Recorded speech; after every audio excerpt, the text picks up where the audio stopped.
Hello সবাইকে, আবারও চলে আসলাম আমি একটা ব্লগ নিয়ে। আজকের ব্লগটা একটু বড় করে করেছি, জানি না কীরকম কী হবে। এই তো আমি সকাল সকাল ডাইনিংটা একটু পরিষ্কার করে নিয়েছি।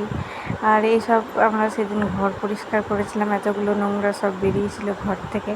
এখন পর্যন্ত যে কিনতে আসে তাকে দেওয়া হয়নি, তাকে দেখতেই পাইনি দেবো বলে। তারপর আমি স্নান করতে চলে যাই সোজা। স্নান করে এসে সমস্ত রকম জামা কাপড় কেচে দিয়েছি, তবুও আজকে একটু কম কেচেছি। জানো তো, আমার সবথেকে কাজের মধ্যে ভালো লাগার কাজ হলো কাপড় কাচা। আমাকে যদি কেউ আমাকে 100 বালতি কাপড় কাচতে দেয়, তবুও আমি বসে বসে কেচে নেবো, এত ভালো লাগে। আর সবথেকে বিরক্তিকর কাজ হলো আমার বাসন ধোয়া, যেটা একদম ভালো লাগে না। তো আমি এই সমস্ত কাপড় ধুয়ে নিয়েছি। না রোদ উঠছে না কিছু, একবার বাইরে মেলছি, আবার বিকালবেলা একটু ভিতরে মেলছি। যেহেতু এখানে একটু নিম গাছ আছে, একটু ছায়া হয়। এই নিম গাছের পাতা এই পরে এই ঝাড় দিতে দিতে দিতে হয়তো আমি একদিন বুড়ি হয়ে যাব, এত নিমের পাতা পড়ে। তারপর আমি সমস্ত জামা কাপড় মেলে দিয়েছি, আজকে অল্প স্বল্প কেচেছি। আর এখানে দেখতে পাচ্ছ আমি লঙ্কার গাছ লাগিয়েছি, গাছটা এত বড় হয়ে গেছে, এখন পর্যন্ত একটাও লঙ্কা হয়নি। তোমরা কি বলতে পারবে কবে লঙ্কা হবে? তারপর আমার মেয়ে চলে আসে, এদিকে ড্রয়িংয়ের ক্লাসে গিয়েছিল। আর আমার মেয়ে তো ক্যামেরা দেখলেই বলে, আবার তুমি ভিডিও বানাচ্ছ, ওই জন্য রেগে গেছে। দেখো কীরকমভাবে ঝগড়া করছে আমার সঙ্গে। তারপর ওকে নিয়ে চলে আসি ঘরে, ঘরে বসিয়ে দিয়ে আমি নিজে রান্নার কাজ করি। আর 3টা গ্লাসে জল ঢেলে নিয়েছে, ওর 3টা পুতুলকে স্নান করাবে বলে। তো আজকে তোমাদের সঙ্গে আমি রান্নার কিছু রেসিপি শেয়ার করছি। এদিকে আমি উচ্ছে ভাজাটা করে নিয়েছি, ভিডিও ক্লিপ নেওয়া হয়নি। আর ডালটাও করে নিয়েছি। তারপর মাটন করব বলে এদিকে আলু ভেজে নিয়েছি, আর এদিকে তো ভাতও হয়ে গেছে। তারপর এদিকে আমি প্রেসার কুকারে একটু জল গরম করে নিচ্ছি। আর এখানে আমি মাংসটা একদম কষিয়ে নিয়েছি। তো আমি মাংস কালারটা কীভাবে এনেছি তোমাদের সঙ্গে আমি একটু শেয়ার করছি। তেমন অনেকক্ষণের ভিডিও আছে, তো মাঝখানে একটু বলে দেবো তোমাদেরকে। আলুটা তো প্রথমে ভেজে নিয়েছিলাম, তারপর আমি তেলের মধ্যে 2 চামচের মতো চিনি দিয়েছি। চিনিটাকে পুড়িয়ে কালো করে দিয়েছি, কিন্তু ওই পোড়ানো অংশটা আমি বাইরে ফেলিনি, ওটার মধ্যে রেখে দিয়েছি। তারপর পেঁয়াজটাকে ভেজে নিয়েছিলাম, তারপর মশলা যা থাকে তাই দিয়ে একসঙ্গে কষিয়ে নিয়েছি। কষিয়ে কালারটা জাস্ট ওয়াও এসেছে, একটু কালো কালো কালার, যেটা ভালো লাগে দেখতে মাটনের। তো আজকে মাটনে একদম চর্বি আনা হয়নি, কারণ এই গরমে চর্বি খেলে একদম অবস্থা খারাপ হয়ে যাবে যাকে বলে। তো এদিকে জলটা গরম করে রেখেছিলাম, এটার মধ্যে আমি মাংসটা দিয়ে দিব। মাংসটা দিয়ে তারপর আমি 4 থেকে 5টার মতো সিটি মারবো, তারপর হয়ে যাবে আমার এদিকে মাংস রান্না।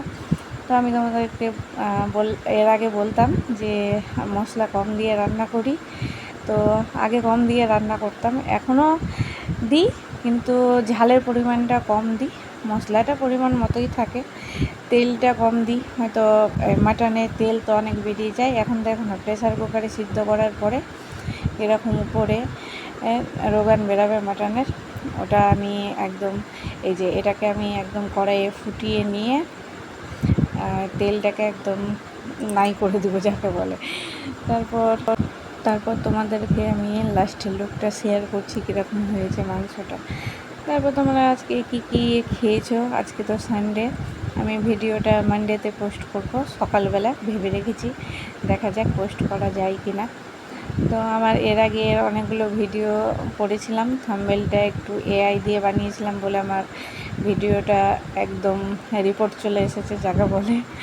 তাই জন্য এবার আমি কোনো রকম থাম্বনেল দেবো না ভিডিওতে, এদিকে আমি নিজেই যা করছি তাই দিয়ে চলে যাবে। তো এর আগে আমার ভিডিওতে আর্নিং হয়েছিল, সবগুলো রিচ ডাউন হওয়ার পরে সবটা আর্নিং আমার কেটে নিয়েছে। আমি ভাবছি রান্নাঘরের সাইডে স্টিকার লাগাবো, তোমরা একটু আমাকে সাজেস্ট করে দিয়ে তো কীরকম স্টিকার লাগানো যায়। এই মুহূর্তে আমার রান্নাঘর কমপ্লিট করা হবে না, ভেবেছি স্টিকার দিয়েই করে নেব। তারপর আমরা দেখছি যে খাওয়া দাওয়া করার পর বিকেলবেলা বৃষ্টি এসেছে, এদিকে মেয়ে গেছে টিউশনে। এবার কী করবো, একটু বৃষ্টি পড়ছে, একটু ওয়েদারটা হালকা ঠান্ডা হওয়ার কারণে চা বানিয়ে খেয়ে নিয়েছি। চা প্রত্যেক দিন বিকালবেলা দুধ চা, লাল চা খাই না, চা না খেতে পেলেও ভালো, লাল চা তো খাই না, দুধ চা, গরুর দুধে শুধু চাই করা হয়। এখন একবার চা করব, ওই বাকি দুধে সকালে একবার চা করব। এই তো চাই মানে বাঙালিদের ইমোশন। তোমরা চা খেতে কে কে ভালোবাসো একটু কমেন্ট করে দিও। এই চা বানাতে আরও 2-4টা বাসন লাগবে বলে চামচটাও নিই না, এই হাত দিয়ে আমি কাজটা সেরে নিচ্ছি। এইভাবে আমি চা করি। তারপর চা করি করতে করতে আমি চায়ের গ্যাসের ফ্লেমটা একদম কমিয়ে বাইরে চলে যাই খানিকক্ষণের জন্য। তারপরে এসে দেখি আমার চাটা কমপ্লিট হয়ে যায়। তারপর আমি চাটা ছেঁকে নিয়েছি। চাটা একটু ফুটে না একটু কমে গেছে, তবুও আমরা দুজন 50-50 শেয়ার করে চাটা খেয়ে নিব। তো এই রান্নাঘরের নিচের ব্যাকগ্রাউন্ডটা দেখছো কত বাজে, স্কিপ করে যাব, কিন্তু মোছা থাকে, কালারটা চলে গেছে কিন্তু পরিষ্কার থাকে। এই যে আমরা চা দুজন মিলে শেয়ার করে নিলাম, তারপর চলে গেলাম ওকে চা দিতে, খেয়ে নিল, আর এদিকে আমিও খেয়ে নিলাম চা। তারপর আমার মেয়েকে আনতে যাব ভাবলাম, তারপর দেখছি যে না, একটু থেমে যাই, যেহেতু আজকে এদিকে দেখো বিছানাতে পড়ে গিয়েছিলো, একটু মুছে নিলাম আঙুল দিয়ে। কেউ কিছু মনে করো না, চাটা বসে একটু বিছানাতেই খাচ্ছি। তারপর রাতের বেলা তোমাদের আমি দেখাচ্ছি আমার বাড়িতে কী হয়।